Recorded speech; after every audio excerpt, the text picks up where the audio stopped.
Plaintiff Trinisha Bailey was friends with the defendant, and she says after her dad went to prison when she was in high school, the defendant was there for her. However, Trinisha's suing because she claims the defendant's pit bull attacked her. Defendant Heather Johnson says she and her fiancé are mentors, and they run a boxing league to help troubled youth and provide them with a safe haven. Heather insists the dog in question belonged to her fiancé, not her, and therefore she doesn't feel she's responsible. All right, tell me what's going on. First off, I would like to start off by saying I'm a big fan of your show because I like the way that you use your past and how you've overcome it, because when I was a senior in high school, my dad, he was incarcerated, and because of that, like, I would just get angry and emotional because I couldn't figure out like why that would happen. One of the biggest times in my life where I was gonna graduate from high school and I really wanted him to be there. And luckily I had people like Heather to be there for me and just let me know that everything was gonna be okay and not to let that stop me or deter me from where I was going or, you know, and the potential that I had to be. Good. Now, how do you all go back? She's been my neighbor for 10 years. We first met when I was 10 years old, and she's like an auntie to me.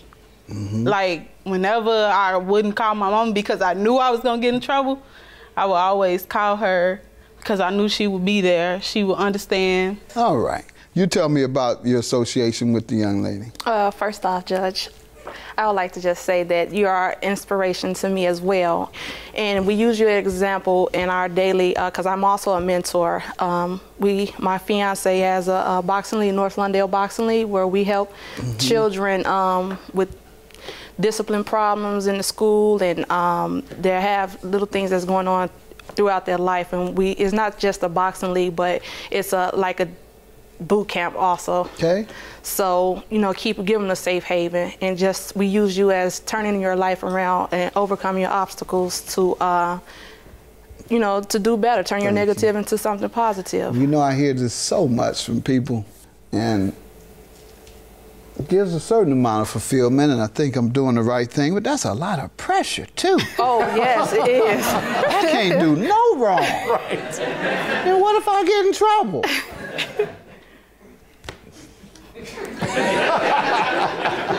I mean, sometimes it's a heavy burden. I'm in Vegas or something, and my son looks up to you. I'm just playing blackjack. It's legal. Having a drink. Oh, no! I can't believe it. You're a role model to my son. I'm of age. So I'm glad I inspire a lot of young people who face obstacles, but tell them the judge is no saint either, all right? Tell them the judge doesn't break the law and he doesn't do wrong and he does his best in life to live a productive life and do the right thing, but he's no saint. Go ahead with you, ma'am. Tell me why you're suing your friend who's meant so much to you for medical bills and lost wages. On November 8th, 2012, her fiance was walking her dog, but the dog wasn't on a leash. So I was coming home from the shoe store, and I heard somebody calling out like, hey, come here, come back. So, you know, I'm like looking around, but I didn't see nobody. So my cousin, she was with me. So I told her like, come on, let's cross the street. Because he sounded like he was on the side of the street that we was on. So we crossed the street, and as we walk up a little bit more, it was like an empty lot that was right on the other side of the street where we was at first. And the dog was like at the front, and he was in the back with a little boy. And at the time, I didn't know that it was him. So he had the leash in his hand, but the dog was in the front like digging. So I told her like, come on, walk up so that we, you know, maybe we can get past him. And he went. Type of dog? It was a pit bull. I have a picture of the dog if you want to see it. Let's see. Tell me what happened. So as I was walking or whatever, I kept looking back to see. This is the dog? Yes, that's the dog. And the dog here that I see is eating off the stove, grabbing a slab of meat off of the stove. Yes, that's the dog. That or he's cooking. Right, either that or cooking, right. Ma'am, what are you say to this first? Actually, that's Dante, and I was making him something. It was his food that he was taking. He just couldn't wait. You wasn't finishing it in time. Right. Either that or he likes his rare, and you were overcooking it. So, go ahead. So as I continued to walk, like I would check and see if the dog was still over there. And then the last time I checked, he was still over there. But then all of a sudden, like when I turned around, the dog was right there behind me. And I just turned around because I didn't want it to hop on the front of me. So I didn't want to run because that's what make dogs chase you. So all of a sudden, he just hopped up on my back and he scratched my back. And then I was still moving, so he couldn't really like grab onto me. And then he hopped up again. And that's when he latched onto my arm. And I have pictures of my wounds too, if you want to see that. Oh my goodness! How did you get away? How did you... I just kept like swinging and screaming, and I was panicking. So I just knew like to not stay still because then he would take me down. Because the dog was like my height, and I just wouldn't stop moving. And finally, I looked around because I'm trying to figure out like where's this man? Like why he not getting this dog off of me? And as I was looking around, still swinging and trying to get the dog off me, he was on me for at least 5 minutes. What? Yes, the dog. And as I'm looking around, he was on the phone calling her. And he was on the phone. Calling her? Yes. He was. And the dog was on you? Yes. And he was like, this dog is down here biting some little girl. And I guess when the dog seen her coming, because she came running as soon as he called her, that's when he ran off of me and went somewhere. I don't know where he went. After that, I just was trying to get home. The dog was that close to your neck. Yes, I think that's you what believe he was trying that's, to get. Yeah, Yes. and almost killed you. You almost died.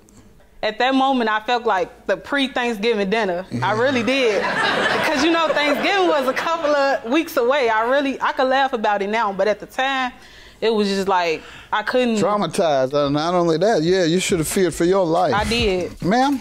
Your Honor, a little of what she said is true. Far as the part when I came, well, from what, because I wasn't there first off, and Derek did call me until after the test. He said, Dante just bit a little girl. My instinct, because there's a child involved, I runs out the house to come find out. I didn't see the dog bite her. The dog wasn't even in the area when I came down the stairs. At this time, she was at the corner of our building. And when the dog attacked her at Derek by his apartment. He was at his lot. And when I came down and I looked at her and I grabbed her, I'm like, that's Tranisha. And I grabbed her and she's not lying because she was very shooken up and she's like, don't touch me, don't touch me. She was very shaken up. So I grabbed her and taken the house and I was, checking out, even looked at her wounds or whatever. And I took her to the hospital after that. But the fact of the matter is, I wasn't out there. I didn't know what was going on until Derek called me. What did he tell you happened? He told me that the dog got loose and it chased her, it went after her and it bit her. Got loose how? I have no idea. He didn't tell you that? I asked him, did he have the dog on the chain? He said, yes, he broke it. And he said, oh, okay, well, then you do have an idea. Actually, Your Honor, the dog is his dog. And I guess, I don't know why she's suing me because I did care for the dog, but the dog was his, it stayed in his apartment. We're not even allowed to have dogs in my apartment. It stayed with him. And he called me, I come rushing because it's... Ma'am, what does she have to do with it? It's her dog.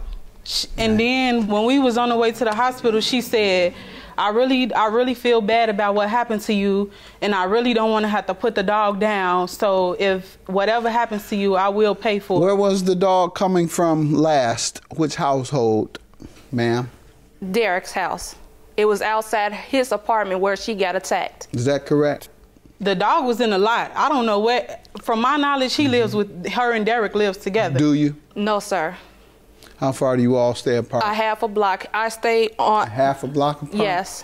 And I also have a statement. I mean, I have pictures because to get it clear, because they're making it seem like, yes, the dog was a pit bull, but the dog was not vicious. He grew up with my kids and everything. I have 4 children, but the dog was with the kids down at Derek's house. Grew up with your children. You run, take her to the doctor, not your boyfriend who owns the dog. All the responsibility that I've heard is on you. So I'm going to conclude that at the very least, you all are jointly responsible for the dog's actions. $2,796 is your judgment. Good luck to you. Judgment for the plaintiff. I just want to let you know that I still love you. You're still my auntie. This was not personal. This was business. I truly understand, and love was never lost. I still love you as well. All right.